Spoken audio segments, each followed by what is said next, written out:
Hello दोस्तों। तो आज के वीडियो में हम लोग करने वाले हैं ओरिजिनल मासिक परीक्षा क्लास 10th सितंबर की जो मासिक परीक्षा है। आप लोग यहाँ पे देख सकते हैं कि यह आपका विषय कोड भी आपका सेम ही है, 112 है। और तो और यह मासिक परीक्षा जो कि 2024 का है, ये आप लोग यहाँ पे देख सकते हैं। कंपलसरी सब्जेक्ट भी आप लोग देख सकते हैं। तो चलिए हम लोग इसके ऑब्जेक्टिव क्वेश्चन को इस वीडियो में ऑब्जेक्टिव क्वेश्चन को हम लोग पूरा सॉल्यूशन करने वाले हैं। चलिए तो हम लोग बिना देर किए हुए वीडियो को शुरू करते हैं। यदि आप लोग हमारे चैनल पर पहली बार है तो हमारे यूट्यूब चैनल को सब्सक्राइब कर देना एंड वीडियो अच्छा लगे तो वीडियो को लाइक कर देना। चलिए तो हमारा फर्स्ट क्वेश्चन क्या था, आप लोग क्वेश्चन को रखिए अपने पास और मिलाते जाइए कि क्या है आंसर और क्या सही आंसर होगा। और यदि आप मेरा आंसर कहीं गलत है तो आप लोग उसका कमेंट में बताइएगा कि सही आंसर क्या होगा।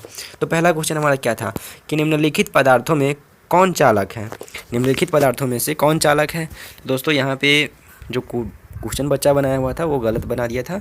इसका आंसर होना चाहिए एल्युमिनियम। ठीक है, एल्युमिनियम होगा आंसर। तो यहाँ पे अभ्रक मार दिया था तो वो गलत था। चलिए तो हमारा सेकंड क्वेश्चन है। सेकंड क्वेश्चन अब क्या कह रहा है कि आवेश का ऐसे मात्रक क्या होता है।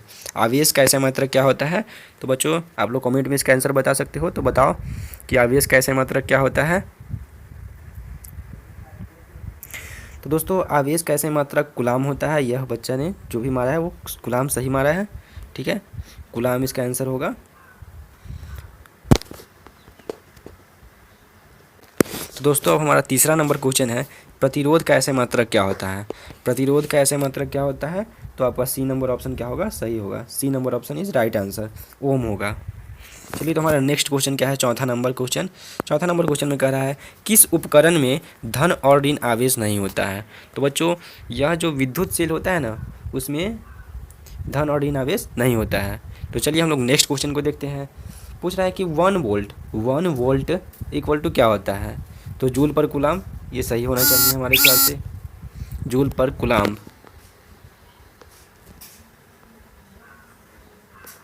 दोस्तों हमारा छठा नंबर प्रश्न क्या है कि धारा मापने का यंत्र कहलाता है।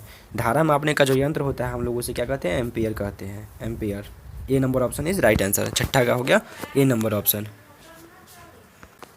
तो दोस्तों आपका सातवां नंबर प्रश्न क्या, ओम का नियम क्या दर्शाता है। जो ओम का नियम है वह क्या दर्शाता है। तो ओम के नियम से एक सूत्र बनता है जिसे हम लोग कहते हैं V बराबर आई आर। V बराबर आई आर होता है। ओके, तो हमारा जो कि यह सातवां नंबर प्रश्न भी था वो भी क्लियर हो चुका है, यानी सी नंबर ऑप्शन क्या होगा, सही होगा। आठवां नंबर प्रश्न क्या है, एक विद्युत यूनिट बराबर क्या होगा। तो बच्चों एक विद्युत यूनिट बराबर 1 किलोवाट घंटा होता है। 1 किलोवाट घंटा होगा, यानी कि सी नंबर ऑप्शन सही होगा। 9 का विद्युत बल्ब में फिलामेंट किसका बना होता है। विद्युत बल्ब में फिलामेंट किसका बना होता है, टंगस्टन का। 10 में 1 HP बराबर होता है 746 वाट होता है, यानी कि 1 हॉर्स पावर। तो चलिए हमारा नेक्स्ट क्वेश्चन क्या है, 11 नंबर क्वेश्चन है कि धातु के ऑक्साइड सामान्यतः होते हैं। धातु के ऑक्साइड जो कि होते हैं वो हमारे भास्मिक होते हैं, यानी कि भस्म होता है। 12वां नंबर प्रश्न आपका क्या है, 12वां नंबर, निम्नलिखित अयस्कों में से एल्युमिनियम का अयस्क कौन सा है। तो एल्युमिनियम का जो अयस्क होता है वो बॉक्साइड है। ठीक है, इसमें बी नंबर ऑप्शन क्या होगा, आप लोग का राइट आंसर होगा। अब 13 नंबर प्रश्न क्या कह रहा है। 13वां नंबर प्रश्न हमारा क्या है, देखिए, निम्नलिखित में इलेक्ट्रॉनिक विन्यास वाले तत्व, इसका जो अधातु वाला कोई विनक आपसे पूछा जा रहा है कि अधातु का इलेक्ट्रॉनिक विन्यास इसमें से कौन सा हो सकता है। तो देखिए ये जो फर्स्ट नंबर ऑप्शन है वो आपका एल्युमिनियम का है इलेक्ट्रॉनिक विन्यास। सेकेंड वाला है जो कि सोडियम का, और थर्ड वाला है मैग्नीशियम का, एंड जो डी ऑप्शन है वो है अधातु का। ठीक है, चलिए तो हमारा क्या 13 नंबर प्रश्न क्लियर हो चुका है। अब हमारा 14वां नंबर प्रश्न क्या है, उच्च विद्युत ऋणात्मकता के कारण धातु के परमाणु आसानी से बना देते हैं। तो यह होगा ये ए नंबर ऑप्शन, हमारे ख्याल से ए नंबर ऑप्शन होना चाहिए इसका आंसर। नहीं तो आप लोग कमेंट में बताना इसका आंसर क्या होगा। नेक्स्ट क्वेश्चन हमारा क्या है, नेक्स्ट क्वेश्चन 15 नंबर क्वेश्चन है कि निम्नलिखित में से कौन सबसे अधिक क्रियाशील तत्व है। निम्नलिखित में से सबसे अधिक कौन क्रियाशील तत्व है। तो 15 नंबर क्वेश्चन का आंसर मुझे पता नहीं है, आप लोग कमेंट में बताना। मुझे लग रहा है लेकिन बी ऑप्शन इसका राइट आंसर होना चाहिए। चलिए तो हमारा नेक्स्ट क्वेश्चन अब क्या है, 16 नंबर, निम्नलिखित में कौन विद्युत का सर्वोच्चतम चालक है। तो यह आंसर इसका हो जाएगा 16 नंबर का सी ऑप्शन, सिल्वर, जो कि सही है। 17 नंबर प्रश्न क्या है, निम्नलिखित में से कौन सी अधातु द्रव्य होती है। आपसे पूछा जा रहा है कौन सी धातु अधातु जो होगी वह द्रव अवस्था में रहती है, तो ब्रोमीन होता है। और आपसे पूछा जाए कि कौन सी धातु द्रव अवस्था में होती है, तो आप लोगों को बताना है पारा यानी कि Hg।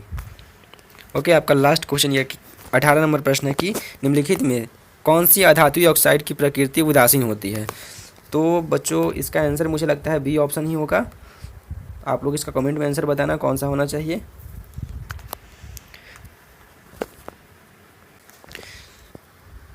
तो दोस्तों हमारा 19वां नंबर प्रश्न अब क्या है, निम्नलिखित में कौन सी धातु तनु सल्फ्यूरिक अम्ल के साथ अभिक्रिया नहीं करती है।